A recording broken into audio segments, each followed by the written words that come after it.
Kira-kira seberapa penting sih, Kak, tentang etika di dunia kerja itu seperti apa? Kalau dibilang penting sangat besar pengaruhnya.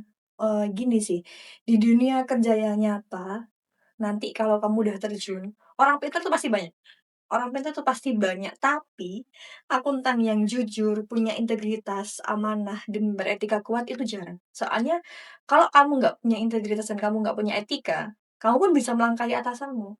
Kamu bisa nanti nggak sopan sama atasanmu atau kamu memotong pekerjaan orang lain.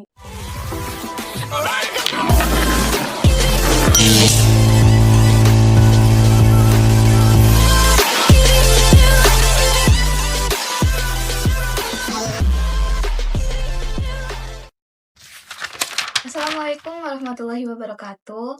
Halo teman-teman semua, selamat datang di Ngopi Akun, Ngobrol Pintar Akuntansi.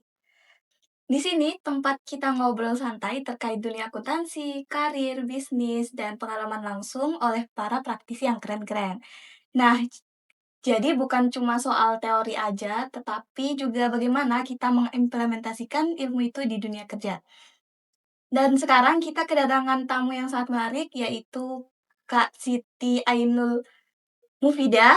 Beliau sekarang merupakan marketer dari Rumah Sakit Islam Ayani.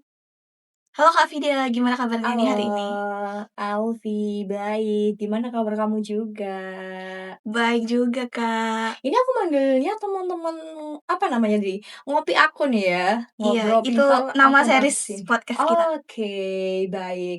Oke, teman-teman akun, kita di sini bakal bahas menarik tentang gimana sih akuntansi di dunia kerja ya tentunya. Iya, Oke, benar, Kak. stay tune di sini sama aku dan Oke. Alfi.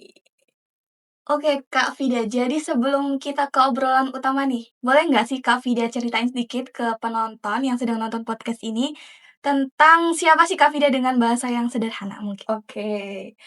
Eee, Kenal aja sih ya, aku Vida dari, marketing Rumah Sakit Islam Surabaya ini sekarang. Dulu aku alumni akuntansi UNUSA tahun 2023. Jadi aku dulu Mmm, tuh lulusnya 2023, masuknya aku 2019 gitu. Terus, first time aku dulu kerja juga di Rumah Sakit Islam Surabaya Ayani, tapi aku dulu bekerja di marketing, tapi, aku dulu di perencanaan pengembangan rumah sakit. Jadi awal dulu aku memang, di bagian, apa ya istilahnya, analis data lah. Jadi dulu mhm. aku memang analis data, yang nentuin target pasien, target keuangan, ROA-nya berapa, pasti kamu masih ingat kan? ROA Iya, ROE iya. kamu kan masih ingat. Nah itu, dulu aku masih itu. Terus, per bulan kemarin ini aku pindah di marketing Rumah Sakit Islam Surabaya Yani, seperti itu. Dulu aku di sini juga belajar banyak sih dari sini juga, seperti itu. Tentang gimana dunia kerja yang sebenarnya. Soalnya kan kalau sebelum kamu skripsi itu kan pasti kalian magang kan ya? Iya, Nah di benar. situ dulu aku juga magang. Nah di situ, belajar gimana dunia kerja yang baik gimana, gitu. Oke Kak Vida, tadi kan sempat disinggung soal magang nih. Aku pengen Mhm. tahu nih, dulu itu Kak Vida magangnya di mana dan sebagai apa? Dulu itu aku ikut magangnya nasional tuh apa ya namanya? Oh, MSIB? Itu. Oh. Dulu aku di, Indosat.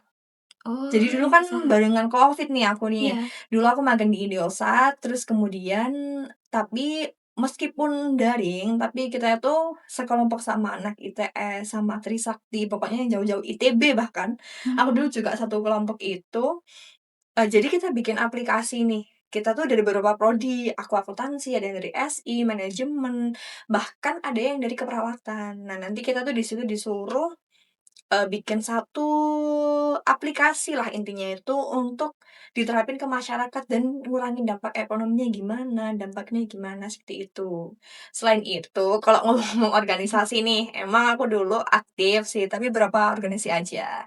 Oh, apa Sekarang itu, masih Kak? ada kan ya AFC sama GISBEI? Oh iya, sekarang Mhm, iya masih ada. iya itu.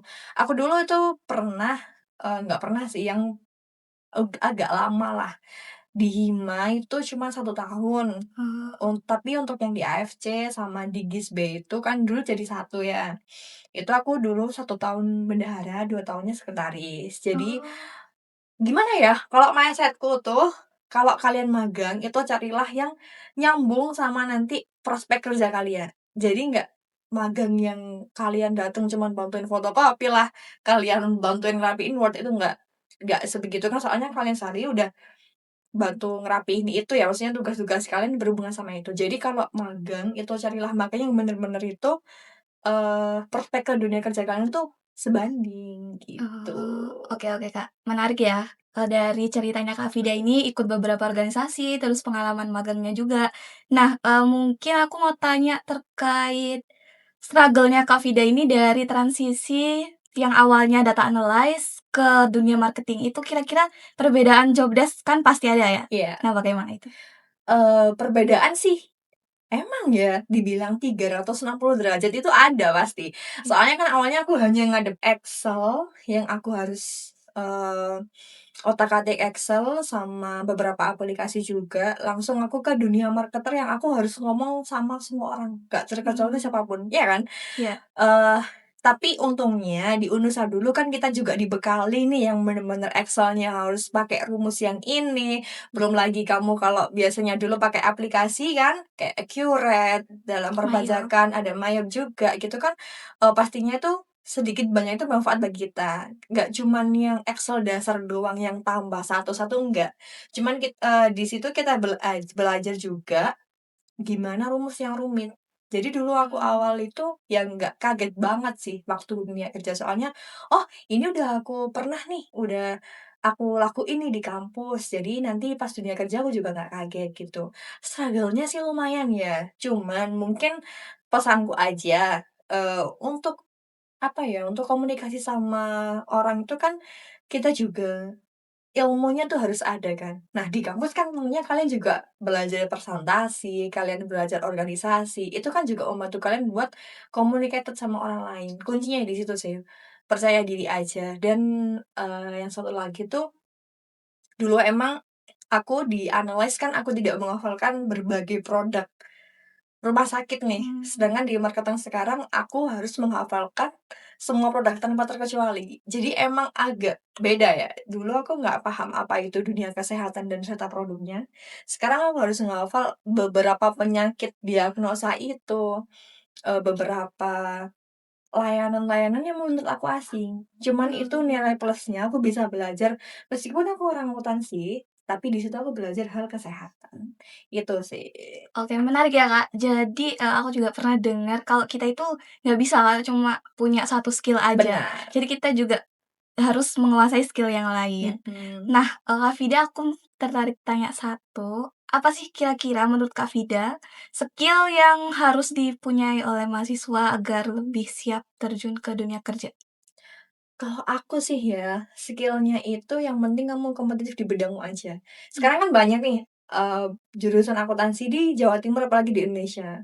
Yang penting dari diri kamu sendiri kompeten, di sini apalagi kan agamanya kuat ya.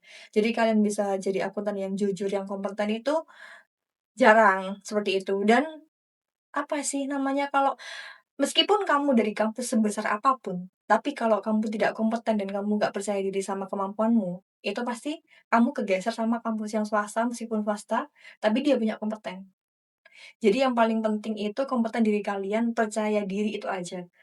Sekarang kalau di lingkungan kerja ya, meskipun kamu pinter, tapi kamu nggak percaya diri, gimana? Kamu kalah kan mhm. sama yang meskipun dia itu nggak pinter-pinter banget, tapi dia mau belajar dan dia percaya diri sama dirinya sendiri, itu pasti. Yes, benar banget ya, Kak, karena dunia kerja itu keras ya. Heeh, pasti kamu tahu nanti. Itu, terus kira-kira nih dari Kak Vida yang background-nya dari kampus swasta nih, kira-kira ada gak sih Kak perasaan minder atau stigma gitu kalau lulusan dari kampus swasta itu, bakal susah bersaing sama kampus negeri yang udah populer gitu di dunia kerja? Kalau aku sih, emang ya, kalau aku jujur sih, iya emang, awal itu aku udah kayak minder, "Aku bisa nggak nih, aku lulusan swasta, bisa nggak ya aku kerja di instansi besar?" Itu pasti ada. Cuman balik lagi ke diri sendiri, gitu. Kalau kamu udah percaya diri, kamu udah mendem skill yang sangat besar, apalagi kamu di Unusa ini kamu dibimbing luar biasa dengan kamu magang dulu yang di instansi besar, terus kamu belajar organisasi, nanti kamu di dunia kerja pun pasti kamu nggak kaget. Dan keminderan pun itu akan hilang sendiri. Soalnya kan balik lagi tergantung diri kita sendiri dan mindset serta skill kita. Itu aja. Oke, terus mungkin aku sedikit menyinggung di kerjaan Mhm. Kak Vida lagi, sebagai marketer nih, kira-kira apa sih yang paling berkesan selama Kak Vida kerja di bidang marketing itu? Paling berkesan. Iya. Mungkin dasarnya aku suka ngomong sama orang nih, kayak sekarang Oh, sama kamu gitu, aku gampang nyambung sama orang. Jadi paling berkesan tuh aku paling suka ketemu orang baru, dan itu aku belum kenal background sebelumnya. Jadi kayak aku ketemu sama orang BUMN nih, aku menawarkan produk ke mereka, itu menurutku tuh, wah aku bisa ya di titik sampai ketemu sama mungkin manajernya lah, atau asmennya, atau petinggi direkturnya, itu aku di situ langsung kayak, oh ternyata ilmuku dulu yang aku suka nge-MC, aku suka ngobrol sama orang itu ternyata berguna di situ. Jadi ya it's okay sampai sekarang juga nggak masalah meskipun aku harus menghafalkan dunia yang aku pun belum pernah megang itu gitu. Tapi nilai plusnya aku senang sih ketemu sama orang baru, kenal sama background-background orang yang baru yang sebelumnya belum pernah aku temuin sebelumnya gitu. Itu pasti nanti buka mindset lagi, "Oh aku harus larinya ke sini." Apalagi kalau kita dulu kan mungkin kita punya hanya angan-angan, "Gimana ya aku caranya masuk dunia BUMN? Gimana ya caranya aku" itu aku di sini bener-bener, "Oh emang ini mungkin jalanku ya?" Ketemu mhm. sama orang-orang seperti itu, nanti kita kontakkan, jadi tahu lingkungannya mereka seperti apa yang harus aku cerna pembelajaran dari mereka. Itu aku, sangat berkesannya di situ. Oh, oke. Jadi menarik banget ya, salah satu skill yang harus kita punya di era sekarang itu adalah yang public speaking, Bener, iya. Karena public speaking itu membuat kita bisa menghubungkan kita dengan orang lain dengan lebih mudah ya, Kak. mhm. Jadi salah satu nilai plus juga kalau kita mau apply di suatu instansi gitu. Iya, bener. Soalnya gini sih, menurut aku kalau kita skill-nya bagus nih, kayak kita skill-nya bagus, aplikasi apapun kita bisa, tapi kalau kita nggak bisa public speaking, kita bisa dipotong orang. Paham nggak? Jadi kayak, Paham paham. yang ngerjain kamu nih, tapi Iya. kamu nggak bisa ngomong, nggak bisa public speaking, temanmu lah yang maju. Ini aku kerjaanku, ini aku, gitu. Itu pasti nanti kamu kalah di situ. Tapi kalau kamu punya keberanian dan kamu bisa public speaking atau kamu bisa percaya sama diri kamu sendiri, itu pasti kamu kuat di tempat kerjamu. Meskipun kamu anak baru dan kamu background lulusan kampus swasta. Oke, wow sangat menarik ya. Mungkin dulu boleh diceritain nggak, Kak, apa ya sih, apa ya, belajar pertama public speaking itu dari mana kok bisa sepintar ngomong ini? Pinter banget ya aku ngomong di sini. Jadi mungkin aku dulu itu emang dari SMA sih, aku SMA itu juga ikut beberapa organisasi, lebih ngembangnya lagi di Unsal. Soalnya Eee, kayak di acara AFC, di acara Hima, ataupun sampai acara dekan dan acara fakultas ataupun prodi itu aku dulu nge-MC di situ. Jadi, aku dulu juga asdos kan di sini. Nah, di beberapa kali aku dimintain tolong sama Bu Heni yang sekarang kadep kita, itu ngajar.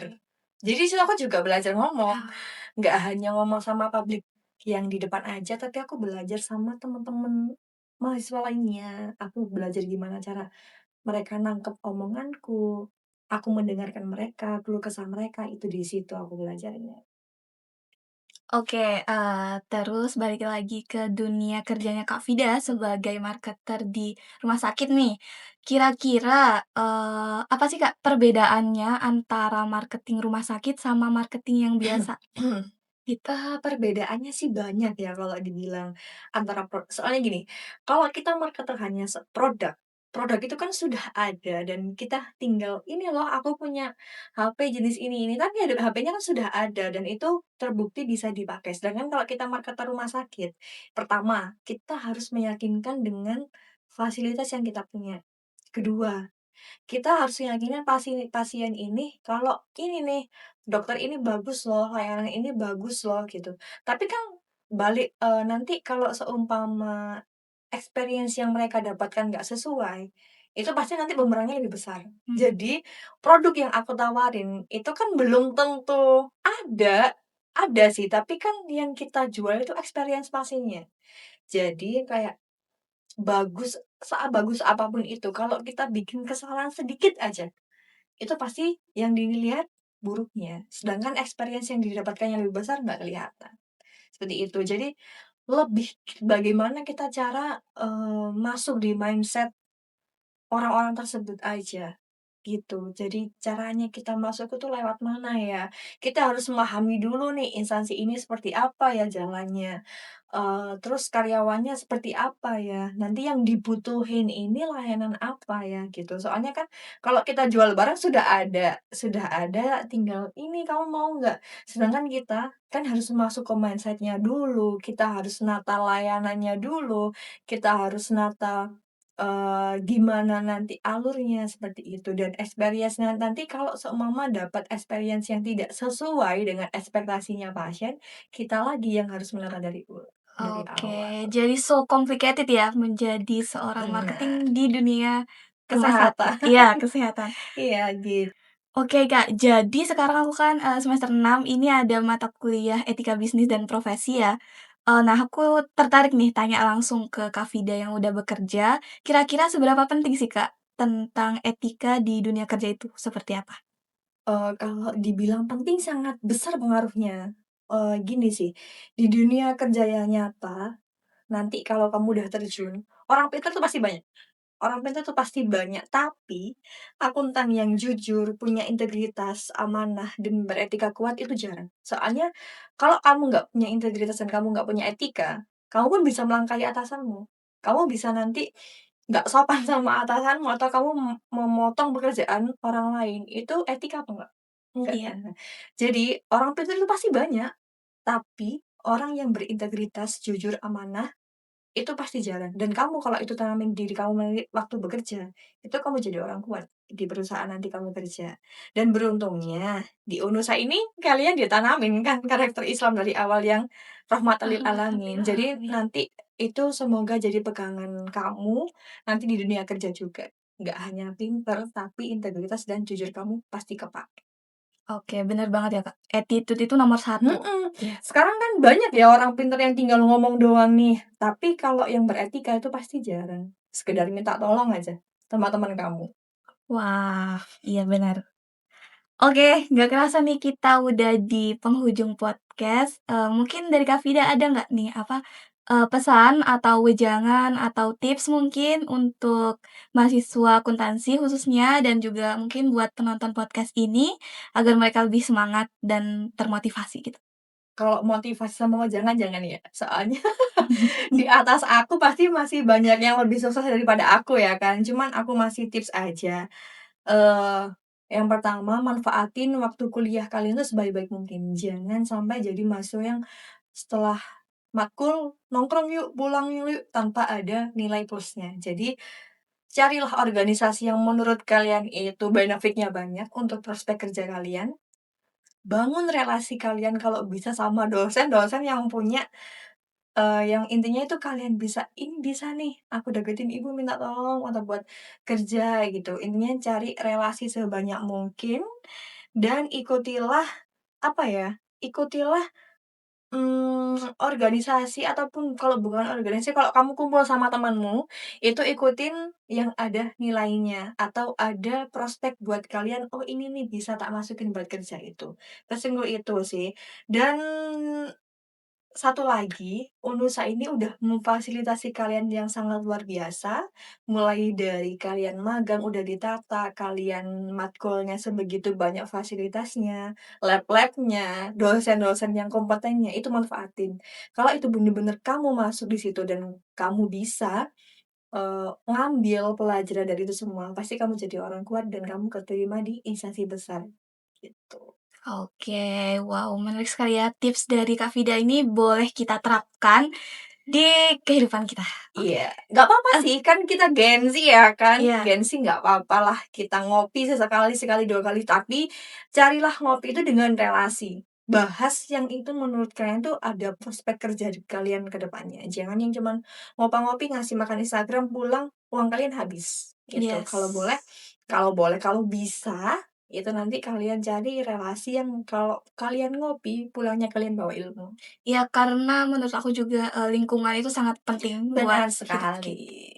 kita. Itu aja sih dari aku. Mungkin nanti kalau ada tips lainnya dari dosen kalian aja, jangan dari aku. Aku nggak berani kalau ngasih tips itu yang sangat-sangat, apa ya, sensitif atau yang sangat tinggi banget. Soalnya aku juga levelnya masih bawah aja, gitu. Carilah, referensi atau motivasi dari dosen-dosen kalian itu pasti lebih banyak. Wow, oke oke. Thank you, Hafida. Sama-sama. Wah, menarik sekali ya obrolan podcast kita hari ini bareng Kak Vida. Di sini kita udah bahas banget banyak, mulai dari marketing, public speaking, terus tadi bagaimana struggle-nya tentang dunia kerja, especially di dunia kesehatan ya. Nah, itu juga jadi motivasi kita. Jadi kalau motivasi untuk belajar hal baru di luar keahlian kita. Bener. Misalnya Kak Vida ini backgroundnya akuntansi tapi dia bisa Belajarnya kerja di kesehatan. kesehatan gitu. Terima kasih banyak Kak Vida atas waktunya, ilmu dan juga insight yang udah dibagikan ke kita semua. Semoga itu bisa jadi motivasi dan wawasan kita lagi untuk kedepannya. Nah, Kak Vida aja bisa sukses nih dari akuntansi Unesa. Kalian kapan? Gabung yuk di Unesa. Aku Alfi pamit undur diri dan see you di next podcast Ngopi Akun. Jangan lupa like, comment, share ke teman-teman kalian dan juga subscribe. Dah, wassalamualaikum warahmatullahi wabarakatuh. Udah.